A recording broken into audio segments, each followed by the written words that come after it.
आकाश की आराधना के चक्करों में मत पड़ो।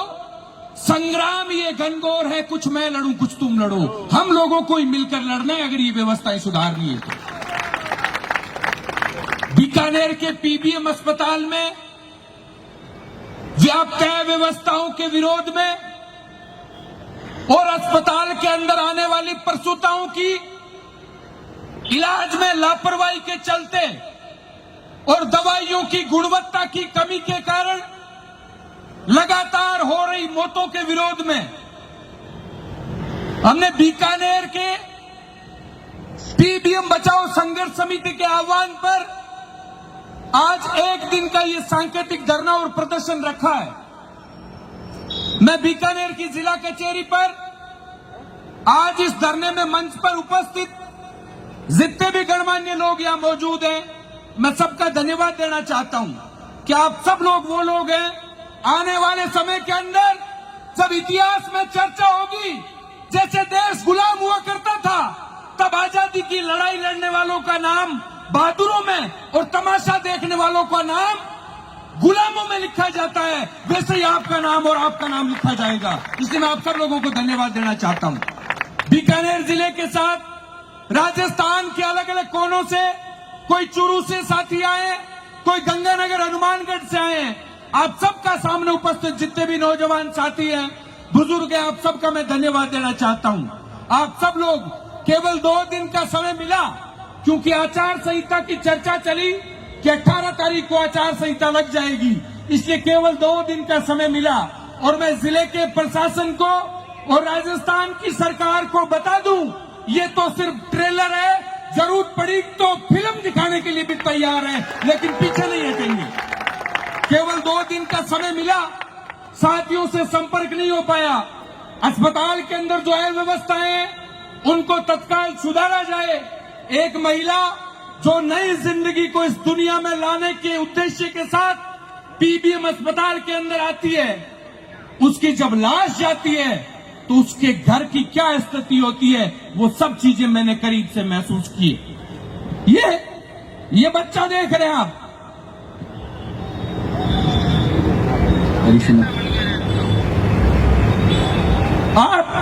आप इसको जानते हैं? ये नापा सर का है। इसकी मां अस्पताल के अंदर आई थी, अब इसकी मां का साया इसके सर से उठ गया, स्वस्थ एकदम।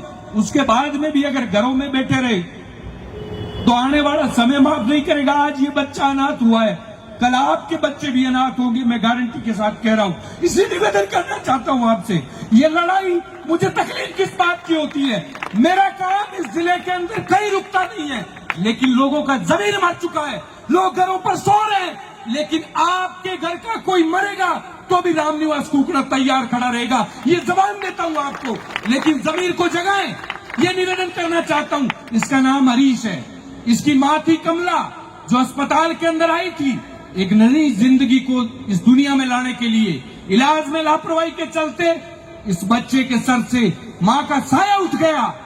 हम लोग लड़े, वहां धरना दिया, प्रदर्शन किए। आप कहां थे? आप अपने घरों में थे। मैं किन लोगों को कह रहा हूं जो सोशल मीडिया के माध्यम से घर पर बैठे मेरी बातें सुन रहे हैं? मैं कहना चाहता हूं, आज ये बच्चा अनाथ हुआ है, कल आपका नंबर आएगा, ये तय, अगर आप इसी प्रकार से तमाशा देखते रहे। इसीलिए लड़ाई लड़ रहे हैं। पीबीएम कैसी अस्पताल, जहां पूरे बीकानेर संभाग के लोग अस्पताल के अंदर आते हैं इलाज करवाने के लिए। पिछले 2.5 महीनों के दौरान 1500 ऐसे लोग जिनके हमने व्यक्तिगत काम करवाए हैं। 100 मरीज ऐसे जो 3 महीने से चक्कर लगा रहे थे, जिनके ऑपरेशन नहीं हुए, उनके कंधे पर हाथ रख के उनके ऑपरेशन करवाने का काम किया है पिछले 2.5 महीनों के अंदर।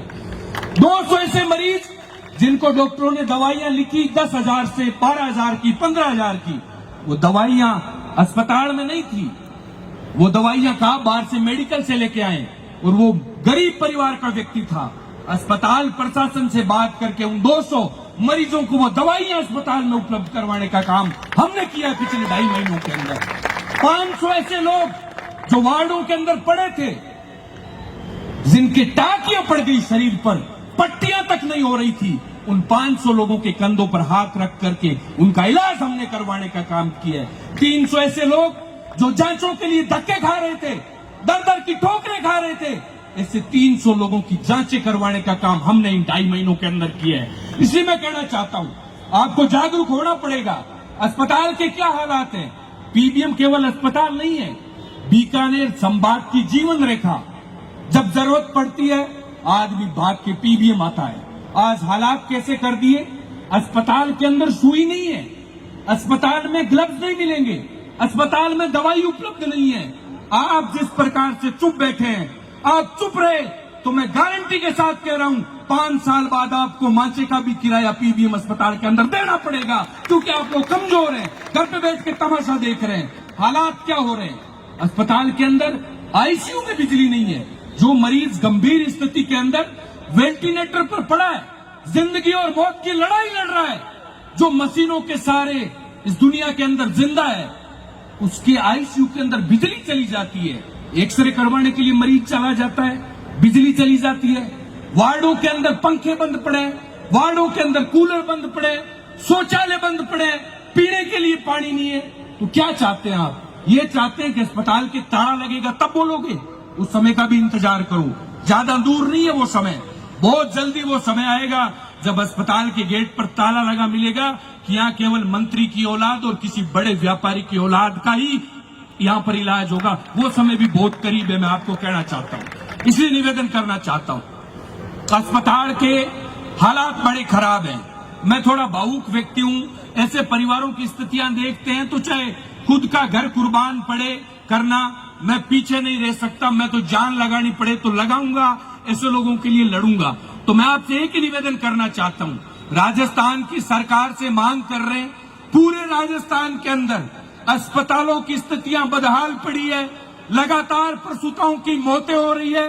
राजस्थान के चिकित्सा मंत्री जो बयान दे रहे हैं, कभी वो नाचने गाने की बातें करते हैं प्रसूताओं के लिए, कभी वो महत्वपूर्ण विषयों पर बात होती है तो ब्रेक के बाद मिलेंगे ऐसी बातें करते हैं। ऐसे व्यक्ति को तत्काल प्रभाव से इस्तीफा दे, ये हमारी राजस्थान की सरकार से मांग है। साथ ही हम मांग करते हैं, अस्पताल के अंदर इलाज करवाने आने वाले प्रत्येक व्यक्तियों को 100% दवाइयों की उपलब्धता रहे। 5 रुपए की दवाई भी गरीब को बाहर से खरीदनी नहीं पड़े। प्रत्येक दिन आने वाले मरीज को समय पर जांचें हो, और जो चिकित्सक घर पर 200, 300, 500 रुपए फीस लेकर घर पर मरीज देखने के आदी हो गए, उनको कहना चाहता हूं, ये नीयत बदल ले। हम जिले के प्रशासन से आज मांग करने आए हैं। हम गांधी को मानने वाले लोग हैं, हम हिंसा के खिलाफ वाले लोग हैं, लेकिन अगर प्रशासन के कहने से आपने आदतें नहीं बदली तो हम भगत सिंह का रास्ता भी जानते हैं, आपकी आदतें बदलना भी जानते हैं। गरीबों को लूटना आप बंद करें। एक गरीब परिवार का व्यक्ति जो पूरे दिन मेहनत मजदूरी करता है, उससे जांच दिखवाने के भी 200 रुपए लेते हैं, क्योंकि अस्पताल के अंदर डॉक्टर बैठता नहीं है। उनका समय ओपीडी का सुबह 8 बजे से लेकर 2 बजे तक, लेकिन डॉक्टर अस्पताल के अंदर मरीज को कहते हैं अगर जांच अच्छे से दिखवानी है तो शाम को घर आए। मैं कहना चाहता हूं, डॉक्टर इस बात को बदले कि जांच अच्छे से दिखवानी है तो अस्पताल के अंदर आए, घर जांच नहीं देखेंगे। ये बात आपको लानी पड़ेगी, तब जाकर हालात सुधरेंगे। आज बीकानेर के जिला कलेक्टर महोदय से हम मांग करने आए हैं, क्योंकि बीकानेर के अंदर अभी जो प्रशासनिक अधिकारी हैं, चाहे जिले के कलेक्टर हैं, चाहे बीकानेर के पुलिस अधीक्षक हैं, दोनों ही अच्छा काम कर रहे हैं और अच्छे काम की तारीफ निश्चित तौर पर हम करते हैं। बीकानेर के अंदर नशे के खिलाफ नीलकंठ जो अभियान पुलिस द्वारा चलाया जा रहा है, मैं उसको सलाम करता हूं और एसपी साहब का धन्यवाद भी देना चाहता हूं। अच्छे लोग अच्छा काम करेंगे, हम उसका धन्यवाद भी देंगे, लेकिन अस्पताल की व्यवस्थाओं को सुधारा जाए। आप आंकलन करिए, केवल मरीज ही दुखी नहीं है, अस्पताल के अंदर नौकरी करने वाला एक सुरक्षा गार्ड 8,000 रुपए के अंदर पीबीएम में नौकरी कर रहा है। 3 महीने से पैसे नहीं आए उसके खाते में, उसके घर खाने को आटा नहीं है। आप अंदाजा करिए अस्पताल के क्या हालात हो गए। एक अटेंडर जो 5,500-6 हजार रुपए में नौकरी करती है महिला अस्पताल के अंदर, या कोई लड़का नौकरी करता है, उसको 5,500-6 हजार रुपए मिलते हैं। पिछले 3 महीनों से उनके खाते में 5 रुपए नहीं आए।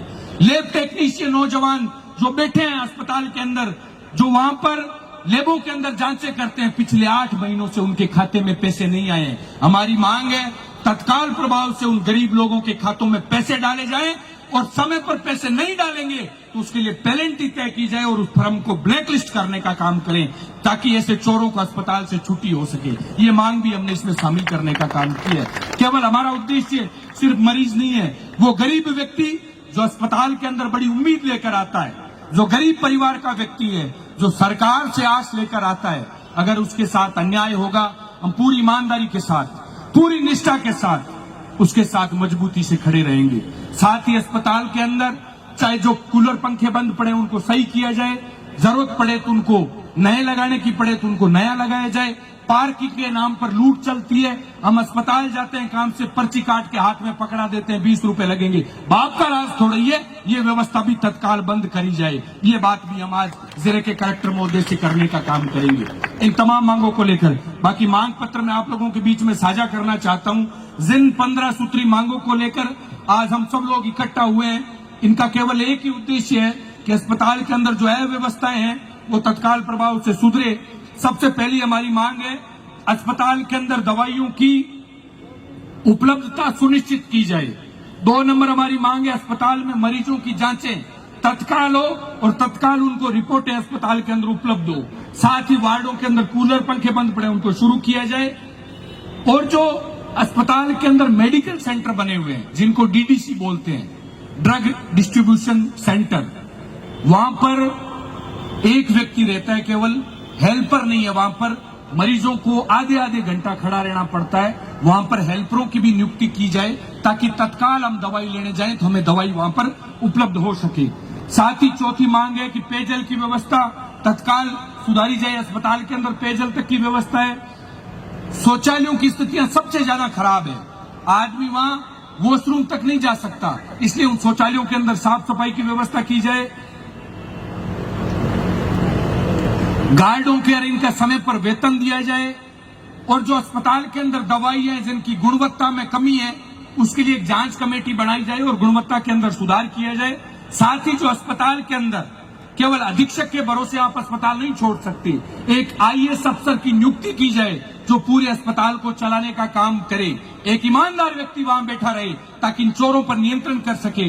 साथ ही नई जनाना जो अस्पताल बनी हुई है वो अभी बंद पड़ी है, उस नई जनाना अस्पताल को शुरू किया जाए, ताकि जो डिलीवरी केस होते हैं उनके लिए महिलाएं परेशान होती है। एक बेड पर 3 महिलाएं जो प्रसव के लिए आई है उनको लेटाया जाता है, तो आप अंदाजा करिए कि हालात कितने खतरनाक हैं। इसलिए हम चाहते हैं वो नई जनाना जो बिल्डिंग है वो तत्काल प्रभाव से शुरू हो। साथ ही जो इलाज में लापरवाही के चलते प्रसूताओं की मौतें हुई है, उन परिवारों को आर्थिक मुआवजा भी राजस्थान की सरकार दे, क्योंकि उनकी गंभीरता समझे सरकार, क्योंकि उनकी लापरवाही के चलते उनके घर का परिवार का सदस्य चला गया, तो सरकार आर्थिक मदद करके उनकी मदद करने का काम करे। साथ ही राजस्थान के चिकित्सा मंत्री इन तमाम बातों की जिम्मेदारियां लेते हुए अपने पद से इस्तीफा देने का काम करें। ये सबसे महत्वपूर्ण मांग है। इन 15 मांगों को लेकर आज हम शांतिपूर्ण तरीके से एकत्रित हुए। अभी हम ज्ञापन सौंपेंगे जिले के कलेक्टर महोदय को और उनसे निवेदन करेंगे, क्योंकि कलेक्टर साहब भले इंसान है, वो जन सुनवाइयां भी करते हैं, अलग अलग जगह पर जाकर गरीबों की तकलीफें भी सुनने का काम कर रहे हैं। तो हमें उनसे उम्मीद है कि वो इन तमाम मांगों पर विचार करेंगे। और आज सब लोगों से मैं निवेदन करना चाहता हूं कि आज ज्ञापन देने के पश्चात जाना नहीं है, परिणाम लेके जाएंगे, आप चिंता मत करें। आज आए हैं तो लाडू बंटवा के जाएंगे, खाली हाथ नहीं जाएंगे, विश्वास दिलाता हूं।